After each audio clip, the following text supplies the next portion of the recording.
What may be the final part to my powder bronzer series is finally here. If you're new here, I'm doing a series where I'm trying out powder bronzers until I find the best one. Wow.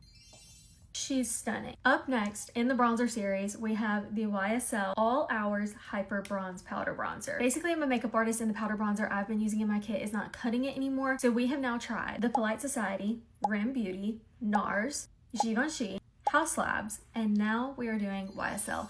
And after this one, I think I'm gonna come to my conclusion and we're gonna have an entire recap video where I rank them. I give you the information, the price, all of that. So let's get into this stunner. Off the bat, the packaging gains it some points. This is 10 out of 10 packaging. Like, if my purse looked like this, I would be very happy. Wow, she is beautiful. I picked up shade 3 in this. I did tan last night, so this should be the perfect shade.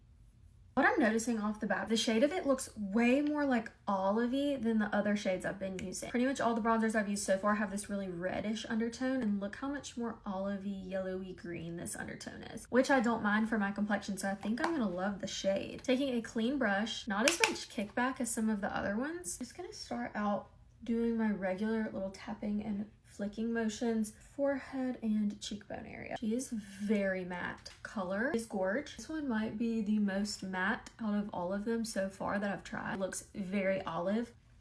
Now, I've tried 5 other very, very good powder bronzers, so I'm not about to be easy on this one. But keeping in mind, I have extremely dry skin, and this looks dry on my skin a little bit compared to some of the other ones. For example, the Polite Society, it has hyaluronic acid in it. Went on very buttery. Let me take a little bit down the nose even. I don't know.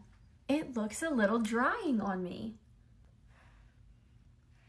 I do feel like you could easily go in with too heavy of a hand though, and it could be like crazy. Let me put on my powder blush and we're gonna wet this down with a setting spray and see what happens. Yeah, you can see how much more skin-like I'm looking. Now, it's gonna have to lose maybe a spot in the ranking for that, but it's gaining points because the color, the packaging, but I would 100% have to use a wet melting setting spray with it because it's a little dry on me. What do we think? Gather your guesses on what you think is gonna be my top favorite, because after doing 6, I feel like I know my rankings. You'll have to come back for the final part.